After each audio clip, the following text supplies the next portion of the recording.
Hi, everybody. Welcome back to my channel. My name is Julie Hirt. I am a certified soul level animal communicator and a certified soul level intuitive coach. And today we're going to be talking about the animal lessons for June, the Alaska edition.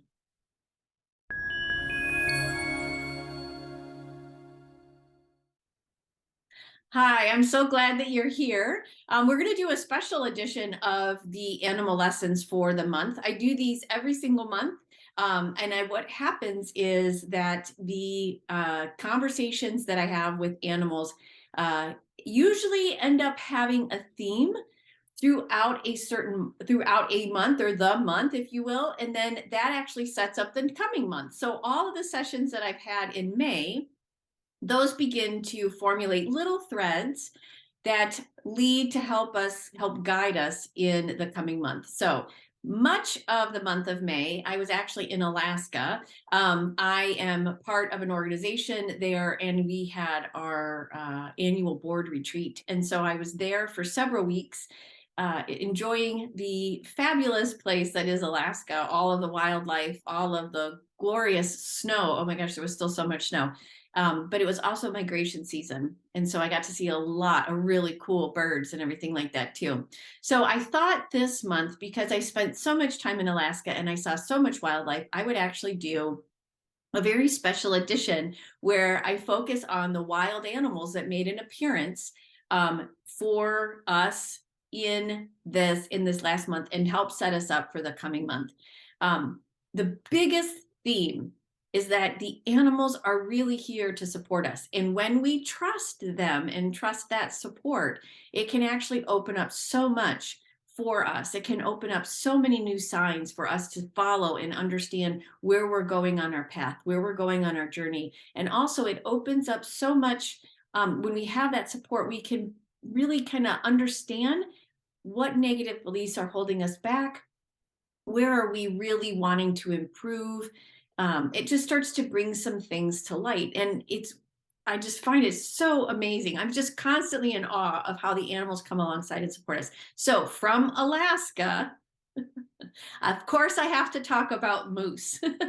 And what's so interesting is like, okay, I left Alaska as a resident. I left 2 years ago, and I've been living in different parts of Michigan since then. And what's so cool is every time I go back, and I have to go back, I don't know, every so many months or so. I hadn't seen a lot of moose since I left the state.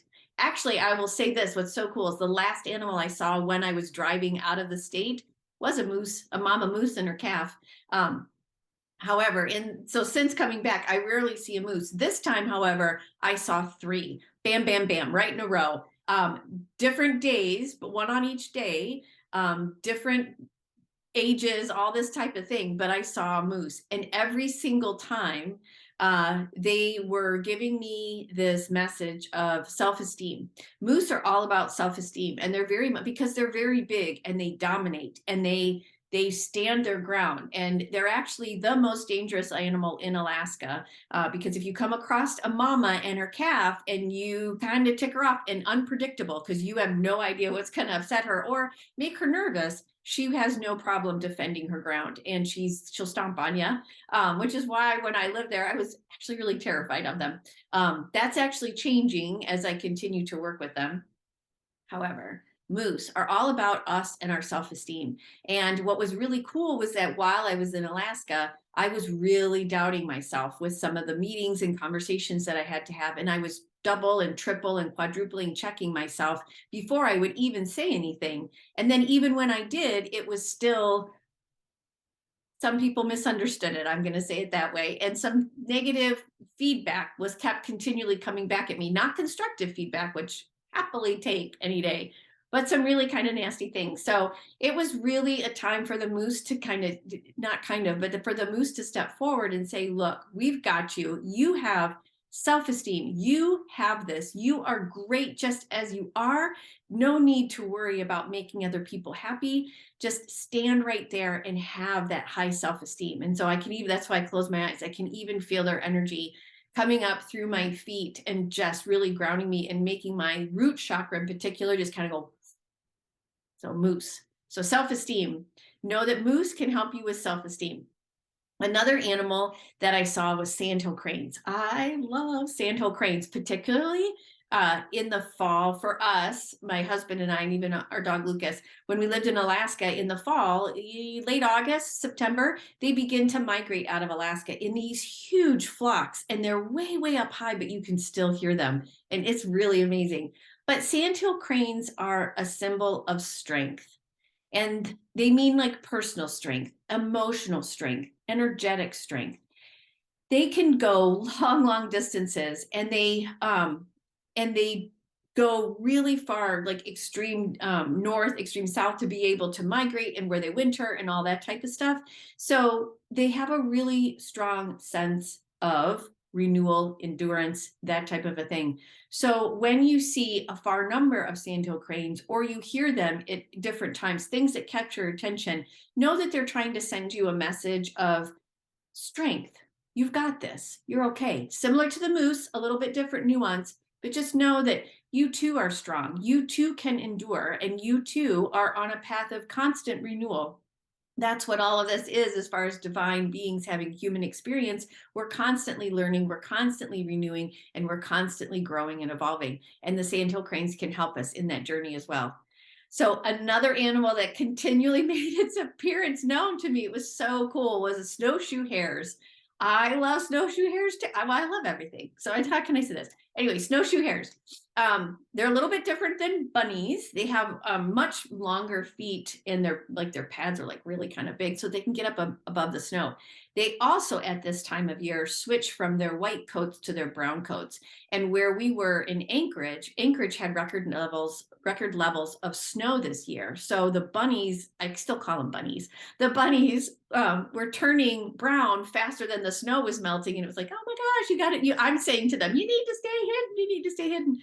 Where we were staying with our really good friends, our little apartment that they share with us is kind of a tad below ground, but the window is right there at ground level. So every time I was doing my meditations in the morning, I would look up and look out the window, and there were one or two snowshoe hares standing right there, looking kind of in the window like that. And I just thought they were so adorable. And I realized when I asked them what they were doing, you can see me close my eyes again just to get re-grounded with their message, which was that indeed, just to help reground. So when I actually saw them, I had already been through several days of intense meetings, conversations that non-constructive feedback I was receiving was really kind of throwing me off. So again, working with the moose and the sandhill cranes, the snowshoe hares were really working to ground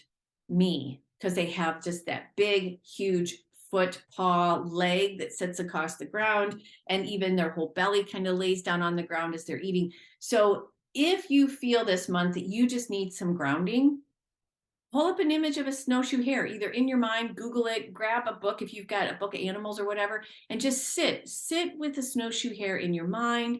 Feel how it feels to be with snowshoe hares. You can imagine your hands on their backs and just really pull that energy.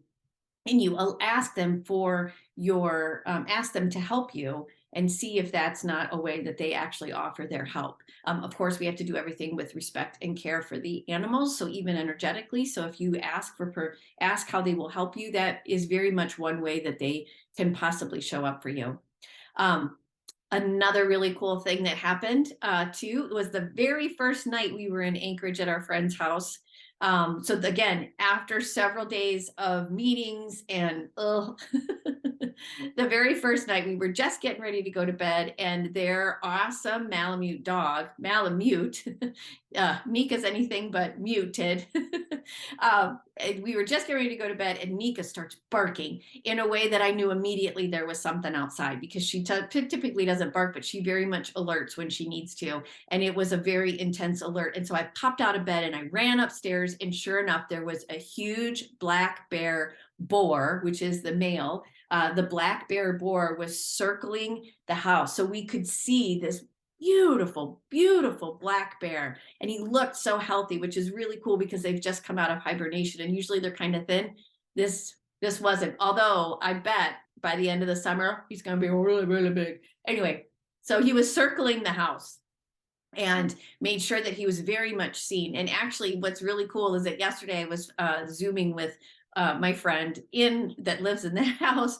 And as we were talking, another black bear showed up, which was also really cool because some of this non-constructive feedback has continued on since I've been home as well. And I was also getting a little bit of not so much ungrounded, but I was kind of resettling into what I need to do for myself and allow some of this energy to go away. And so it was interesting that while we were there the first night, which was me letting go of the energy that had happened at the meetings, as well as then after I told her the updates of everything, and then the bear made an appearance again, the black bear signifies unburdening of negativity, unburdening myself of things that no longer serve me in an effort to free up space, if you will, like memory space, energetic space, so that I can learn more and I can attain the next higher level of knowledge and I can continue that growth. So it's so cool to me that the black bear actually showed up just as we got to our friend's house and we're getting ready to go to sleep. We'd only been there a couple hours and was already helping to cleanse that area. And then yesterday, again, after I was giving her an update and we were done with that story and we were moving on, the black bear showed up again. So know that if there's some cleansing and you need to let go of some things that no longer serve you, and to some degree unburden yourself of that stuff, like I'm doing this and kind of moving that energy out, the black bear can help you do that. And you can ask the black bear to help you in those efforts as well. Again, be respectful and be mindful of your request and see what happens when you meditate and you ask the black bear for help. Okay, so here's then another super cool story. So after we were in Anchorage for a while, then we went down to Seward, Alaska, and the group that I am a part of, a nonprofit group that I'm a part of, we had a fundraiser on a whale watching boat in Kenai Fjords National Park. And so an incident had happened just before I boarded the boat that really lowered my vibration, really made me again doubt all of the things that I had been saying with this organization, the people that I work with, myself as a leader, like just all came back down. And so as the boat left the dock and we were moving out into Resurrection Bay, my husband and I are sitting in a corner on the front of the bow of the boat, sitting kind of huddled and kind of talking through everything. And, and I was just kind of sharing how it was really making me feel. And I didn't know what all was going to happen next. And of course, to some degree, it's tied a little bit to our love of Alaska. So there's a lot going on there.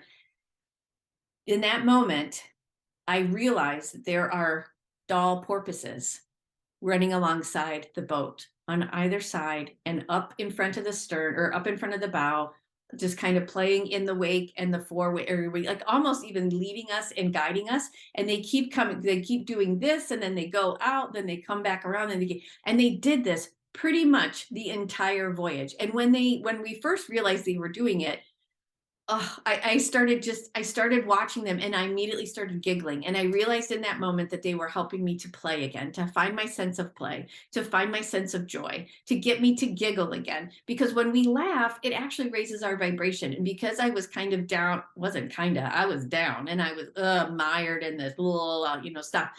But the doll porpoise came alongside and said, nope, it's time to play. And we're going to make you see super happy. And we're going to, through that happiness and through that joy and through that play, you're going to find yourself realizing that you're okay and actually getting to a place of self-love. So I just thought that was amazing. And if you watch, I do have videos of that. So I'm going to post those in YouTube shorts and whatnot. So you'll be able to see that. And hopefully they'll make you giggle too. Because they're just so playful and they're so amazing, and they swim so fast. They can swim faster than those boats actually can, which is really cool. And they're mostly all black. They look, I would say it's kind of similar to an orca. They're not, but they're kind of like a black, but it's almost like a grayish black. And then they've got a white patch on them. So doll porpoise, you can Google it. They're really cool, very playful. But here's the other really cool thing that they do. They only scrape the surface of the water for like a fraction of a second or maybe a second. And in that time, they inhale and they exhale at the exact same time. They have the capability to inhale and exhale at the exact same time, which I thought was so cool. I didn't know that. The captain of the boat told us that.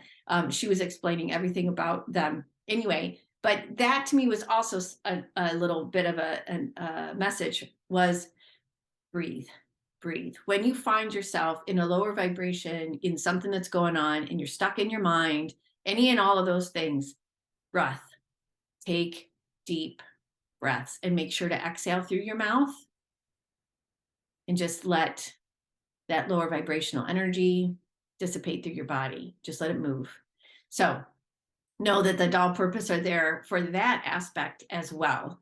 And so that was really the last animal that I saw in Alaska that really had a message for all of us. So I just wanted to share all that with you. And I wanted to say one more animal. So when I came home here to West Michigan, the first night or two, actually, it happened several nights in a row. I fell asleep to the sound of barred owls hoot. I was going to say howling, hooting back and forth. Who cooks for you? Who cooks for you? And I just thought, oh, I just listened to, I mean, it went on for like a half hour every single night. It was so wonderful. I love hearing them. And what's interesting is they have a sense of, because of the bars on their faces, there is a message of protection and feeling that you need to protect something or that you're being protected by something. And or it's also to let you know that your instincts of wanting to protect yourself or protect something are not wrong. There's really no wrong, but that's another story and another video. But this sense of you're not wrong in wanting to protect yourself, because we do actually need to have boundaries.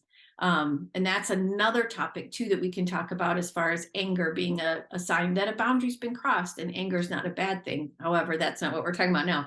Just this sense that your instincts are not off, and that you have every right and capability to ask others, including the animals, to help you when you feel you need protection, to help you continue to protect yourself, to continue to help you, to have conversations, to move this energy around and out and whatnot of you.